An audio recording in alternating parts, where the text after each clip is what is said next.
Ya estamos 9:41. Paula Comandari en el estudio.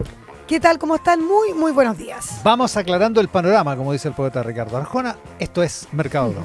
Santander, es el momento.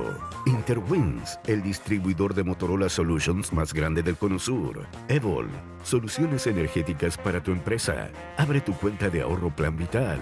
Y Claro Empresas, por ti cada día mejor. Presentan Mercado Global. Comenzando con la noticia del día, Paula. Bueno, tal como se anticipaba, el presidente José Antonio Kast concretó su cadena nacional anoche y entregó más bien líneas generales, bastantes temas que ya conocíamos sobre la llamada ley miscelánea. Bueno, tiene varios nombres, pero la vamos a resumir así porque incluye muchos temas. Es una mega reforma que mezcla cambios tributarios, incentivos a la inversión, medidas pro empleo y herramientas para, obviamente, la reconstrucción. El objetivo es reactivar la economía, dice el gobierno, y ordenar las cuentas fiscales. El Ejecutivo apunta a crecer cerca de 4% hacia el final del mandato, bajar el desempleo a 6,5% en esa época y alcanzar el equilibrio fiscal estructural. En el corto plazo, el foco está en recaudar. Se incluye una rebaja transitoria del impuesto a las donaciones. Solo se pagará el 50% durante un año para anticipar ingresos que el Estado podría no captar. A eso se suma la repatriación de capitales con un impuesto único de 10% que baja a 7% si esos recursos vuelven al país y se mantienen invertidos en el tiempo, particularmente en propiedades y en acciones de alta presencia bursátil. Es bien controvertida esa medida, de todos modos, porque se pierde algo que tú podrías haber recaudado en el largo plazo. Y en paralelo hay incentivos al empleo formal, con este crédito tributario que hablamos más temprano, 15% para empresas que contraten trabajadores en ciertos rangos salariales. Esto es entre el sueldo mínimo y 800.000 pesos. En lo estructural, una rebaja del impuesto corporativo hasta una tasa de 23% y la reintegración del sistema tributario, aunque de forma gradual hacia el final de la década. Eso va a generar mucha discusión. Bueno, allá hay parlamentarios que quieren mandar este proyecto al TC por el hecho de que se estén discutiendo tantas cosas en un mismo proyecto, pero también porque consideran que esa rebaja es demasiado fuerte, demasiado importante y tiendo a pensar que van a querer, por lo menos desde la oposición, que esa baja sea menos significativa. Y en síntesis, una reforma, esta, que busca empujar crecimiento, claro, en un momento que está medio alicaído, ¿no? Con medidas pro inversión, pero que abre debate por su costo fiscal y cómo se compensa, y por los equilibrios entre recaudación y estímulo económico. Hay varios temas, Iván, que se van a tener que discutir. Por ejemplo, este crédito al empleo son cerca de 1.300, 1.400 millones de dólares que hay algunos economistas que consideran que podrían haber iniciativas mejores para reactivar y apuntalar el empleo. Así que por darle algunos ejemplos de varias de las medidas que se van a tener que discutir. Y lo que te dicen ellos es eso, es que presentaron en la cadena nacional ayer, porque hubo mucha crítica respecto de por qué no se hacía al mismo tiempo que se presentaba el proyecto. Ellos quieren controlar el mensaje, quieren en estos días instalar las ideas más importantes, pero saben, y eso el ministro García Ruminot y también el ministro Alvarado saben, que este proyecto no va a salir así tal cual como entró. Como va a entrar. Como va a entrar, tampoco exacto. Todavía no entra, como dices tú. Ya, dicho todo eso, se echó a correr la bolita. De aquí en adelante no para la discusión y se va a acrecentar, si es que se concreta efectivamente el martes, el ingreso del proyecto a la Cámara de Diputados. Es de todas maneras la noticia del día. Revisamos la prensa internacional. Financial Times.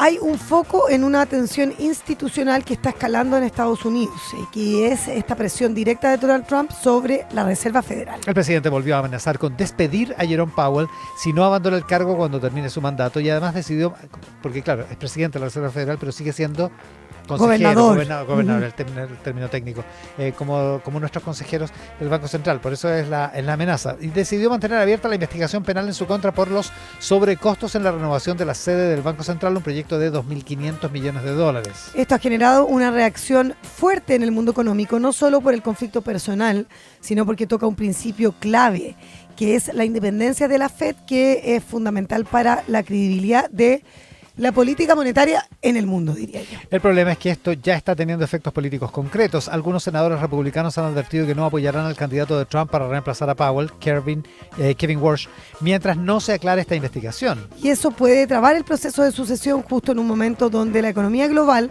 está altamente sensible con tensiones geopolíticas y volatilidad en los mercados energéticos. Además, hay un elemento institucional más profundo. Powell podría optar por seguir como gobernador hasta 2028, lo que prolongaría el conflicto dentro de la Fed incluso después de dejar la presidencia, como decíamos. Así es, ex autoridades como Janet Yellen han sido particularmente duras.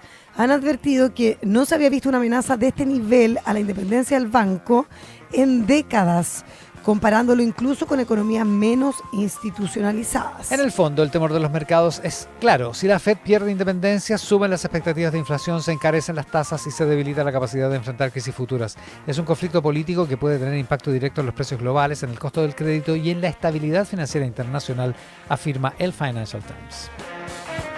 The Wall Street Journal. Oye, ojo que Estados Unidos empieza a moverse hacia una lógica de economía de guerra.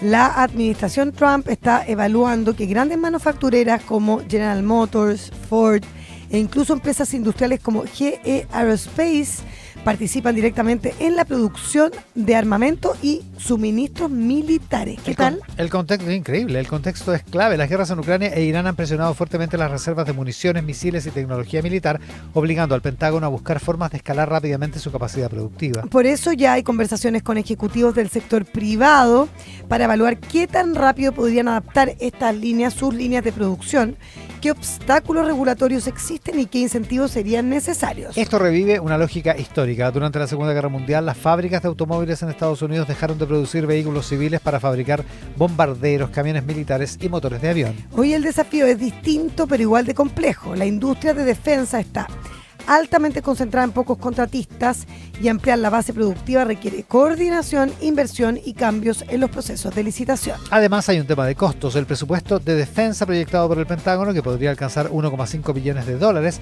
implica un salto significativo en gasto, especialmente en municiones, drones y sistemas de defensa avanzada. Y también hay un desafío de velocidad, porque las guerras actuales han demostrado que el consumo de municiones es mucho mayor al previsto, lo que obliga, claro, a repensar toda esa cadena de suministro militar. En el fondo, lo que está ocurriendo es un cambio estructural. La seguridad nacional está empezando a redefinir la política industrial en Estados Unidos, afirma el Wall Street Journal.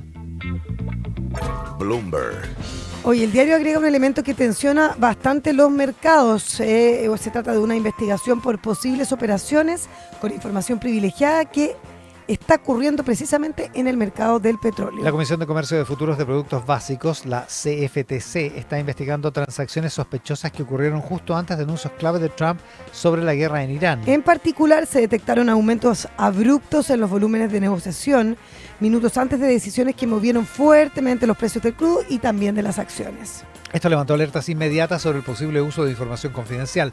La CFTC ya solicitó datos a plataformas como CME y ICE o ICE para identificar a los actores detrás de estas operaciones. El problema es mucho mayor porque el petróleo está en el centro de la incertidumbre global y el conflicto en Medio Oriente ha generado movimientos bruscos en los precios dependiendo de si se anticipa una escalada o una negociación. De hecho, Bloomberg menciona episodios concretos, operaciones millonarias realizadas minutos antes de anuncios como retrasos en ataques o treguas temporales, lo que generó ganancias potenciales muy relevantes. Esto llevó incluso a que senadores demócratas pidieran una investigación más profunda, planteando abiertamente la posibilidad de manipulación de mercados vinculada a decisiones políticas. Y aquí hay un punto clave: si se confirma el uso de información privilegiada en mercados tan sensibles como el petróleo, el impacto no es solo legal, sino también en la confianza en los mercados financieros. En un contexto donde el crudo define inflación, costos de transporte y expectativas económicas globales, cualquier distorsión en ese mercado tiene efectos en cadena. En síntesis, estamos viendo tres tensiones simultáneas: presión política sobre la Fed, reconfiguración industrial por razones militares y sospechas de distorsión en los mercados energéticos. Súper interesante y preocupante también, porque todo converge en lo mismo, que es más incertidumbre en un sistema global que ya venía muy tensionado. El detalle sobre la investigación en torno a uso de información privilegiada en el mercado de futuros del petróleo lo tiene Bloomberg. Noticias económicas que dan vuelta al mundo. Mercado global. Andrea Rivera, resumen de noticias. En Tele 13 Radio, el viceministro de Economía y Energía, Daniel Mas, afirmó que el proyecto de reconstrucción nacional tiene un componente de desarrollo económico y social importante que busca crecer al 4% y bajar el desempleo al 2030 a un 6,5%. Mas indicó que la rebaja del impuesto de primera categoría beneficia a las grandes y pequeñas empresas que dan trabajo a 5 millones de personas. Ante la crítica de la oposición, que asegura que hay un conflicto de interés de los ministros, Daniel Mas afirmó que es una mirada errónea y acusó a la oposición de tener una mirada angosta del tema, porque dijo esta es una medida que beneficia a todos los chilenos.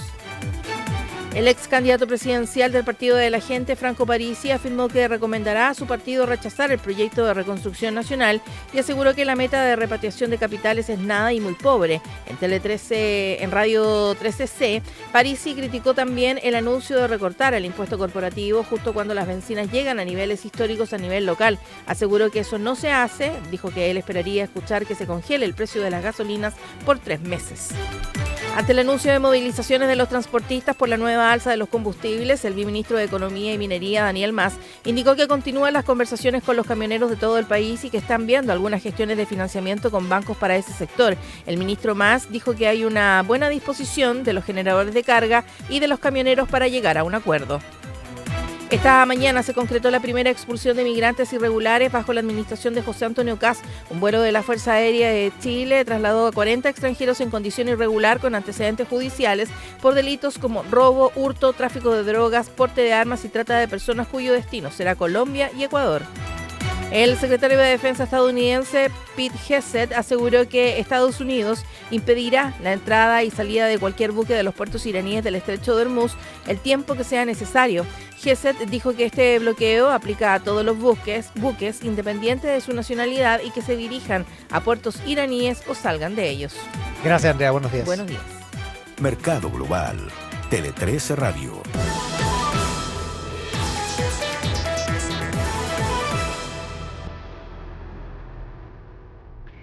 Datos al cierre, Paola Comandari. Las acciones del mayor fabricante de chocolates del planeta, Barry Callebaut, se desplomaron más del 15% tras recortar drásticamente sus proyecciones de resultados. Estoy hablando de la industria del chocolate en general, porque la compañía está anticipando que sus utilidades van a caer entre el 15 y el 20%, golpeada por una combinación bastante poco habitual. Bueno, varias cosas inhabituales están ocurriendo en estos tiempos.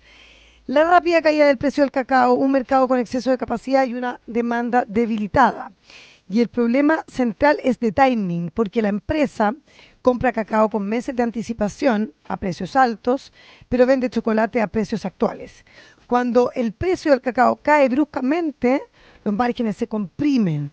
Y a esto se le suma una caída cercana al 7% en los volúmenes de venta, reflejo de un consumidor más golpeado por precios altos en el retail, lo que limita la capacidad de compensar la baja de precios con mayor demanda. Rápidamente, último dato al cierre. Oye, ojo, hay una baja importante en los precios del dólar aquí en Chile, bajo los 900 pesos, 880 y tantos. Y las bolsas en general continúan en máximos históricos, impulsadas por la expectativa de un acuerdo entre Estados Unidos e Irán.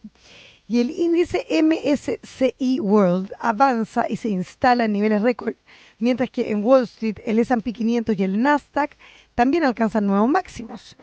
El mercado está internalizando un escenario de desescalada del conflicto, luego de que Donald Trump señalara que la guerra está muy cerca de terminar y se evalúe una nueva ronda de negociaciones. En ese contexto, el petróleo se mantiene contenido, con alza moderada en torno al 1% y bajo los $100 por barril, lo que ha permitido sostener el optimismo en los mercados financieros. En Chile, como les digo, el IPSA muestra una leve corrección tras varias jornadas de alzas, pero se mantiene por sobre los niveles previos al inicio del conflicto. Son datos al cierre en esta edición de Mercado Global. También con nuestros auspiciadores. En Claro Empresas cuentan con infraestructura de clase mundial para empresas que no se detienen. Cuentan con soluciones de nivel empresariales de One Cloud y ciberseguridad gestionada. Hay sonidos que no solo se perciben, se comprenden. En la música clásica y en la radiocomunicación, escuchar es un acto preciso y parte del mensaje. Interwins, Motorola y Clásica No Convencional, juntos en una misma sintonía. Más información en interwins.cl. En tu empresa, cada decisión cuenta y la energía también. Evol te ofrece ofrece soluciones energéticas personalizadas que mejoran la eficiencia y reducen tus costos. Asesórate con los que saben. Evol, transformando decisiones energéticas en ventajas competitivas para las empresas. Más info en evol.energy.